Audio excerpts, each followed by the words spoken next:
Assalamualaikum warahmatullahi wabarakatuh. Halo semuanya, selamat datang di video pembelajaran hari ini. Hari ini kita akan membahas salah satu momen paling intens, paling menegangkan, tapi juga paling heroik dalam sejarah Indonesia, yaitu Pemerintahan Darurat Republik Indonesia atau PDRI.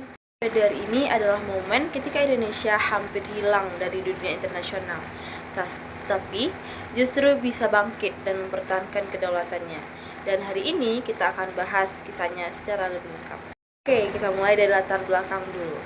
Pada tanggal 19 Desember 1948, Belanda meluncurkan agresi militer 2. Mereka menyerang Yogyakarta, dan waktu itu Yogyakarta sebagai ibu kota negara Indonesia saat itu, dan berhasil menangkap Soekarno, Hatta, dan Syahril, serta para pejabat tinggi lainnya.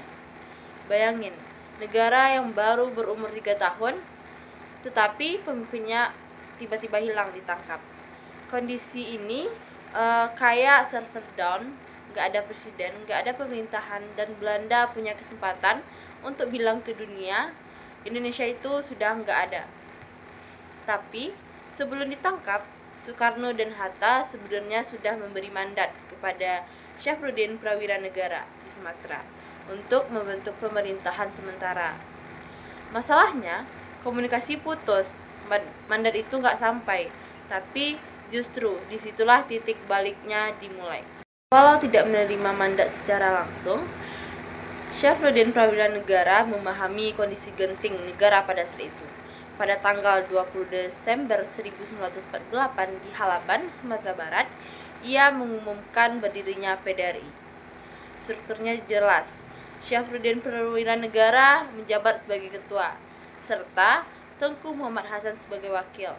Dan untuk urusan militer, komandonya tetap ada pada Jenderal Sudirman, yang saat itu bergerilya di Jawa meskipun sakit. PDRI juga berpindah-pindah dari Halaban lalu ke Kota Tinggi, yang kemudian menjadi pusat pemerintahan dan markas tentara.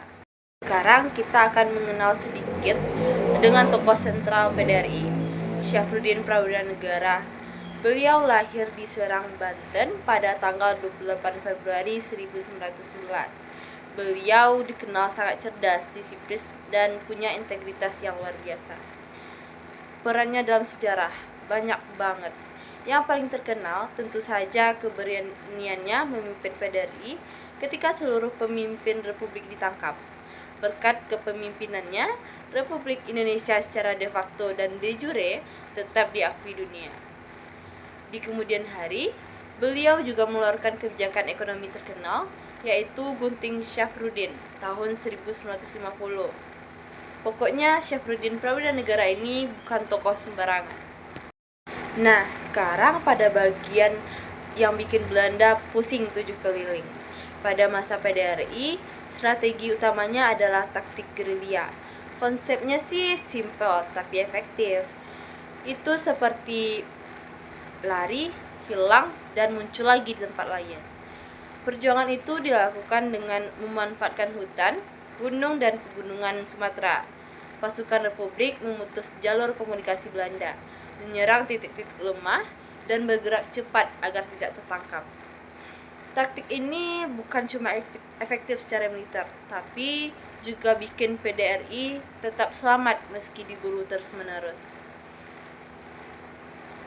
Nah, apa sih fungsi PDRI itu? Fungsi PDRI itu banyak banget. Pertama, PDRI menolak semua bentuk kompromi politik yang melemahkan Indonesia. Mereka tegas, Republik harus tetap berdiri. Kedua, mereka memastikan bahwa pemerintahan Indonesia tetap jalan meski ibu kota jatuh. Yang ketiga, PDRI membuat dunia tahu bahwa Indonesia masih ada, masih berdaulat, dan tidak bubar meski Belanda menangkap pemimpin pusat.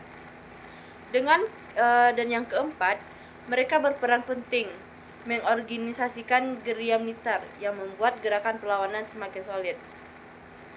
PDRI ini ibarat jembatan kehidupan yang menjaga negara tetap hidup.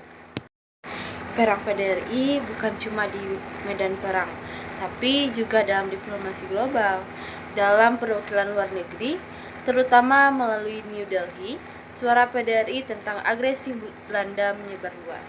Dunia internasional mulai geram dan mengecam Belanda.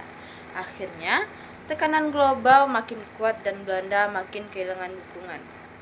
Gerilya di dalam negeri ditambah dengan tekanan internasional dari luar negeri membuat Belanda lumpuh. Dan PDRI berdiri tepat di tengah-tengah proses itu sebagai penghubung antara Indonesia dan dunia. PDRI akhirnya mencapai titik akhirnya ketika kondisi mulai pulih dan para pemimpin republik dibebaskan. Pada tanggal 13 Juli 1949, Syafruddin Prawiranegara kembali ke Yogyakarta dan menyerahkan mandat kepada Soekarno. Tidak ada rebutan kekuasaan, tidak ada drama, dan hanya kesetiaan kepada republik. Dampaknya besar banget. PDRI membuktikan bahwa Indonesia tidak pernah jatuh.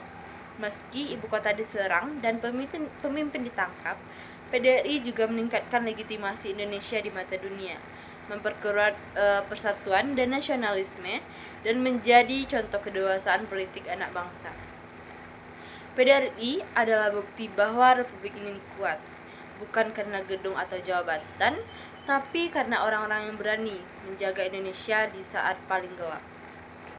Jadi, PDRI ini bukan hanya bab kecil dalam sejarah, tapi ini adalah kisah tentang keberanian, kecerdikan, dan keteguhan hati bangsa Indonesia. Dan tugas kita hari ini adalah memastikan semangat itu tetap hidup.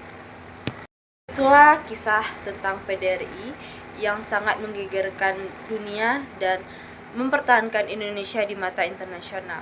Terima kasih telah menonton video. Saya akhiri. Assalamualaikum warahmatullahi wabarakatuh.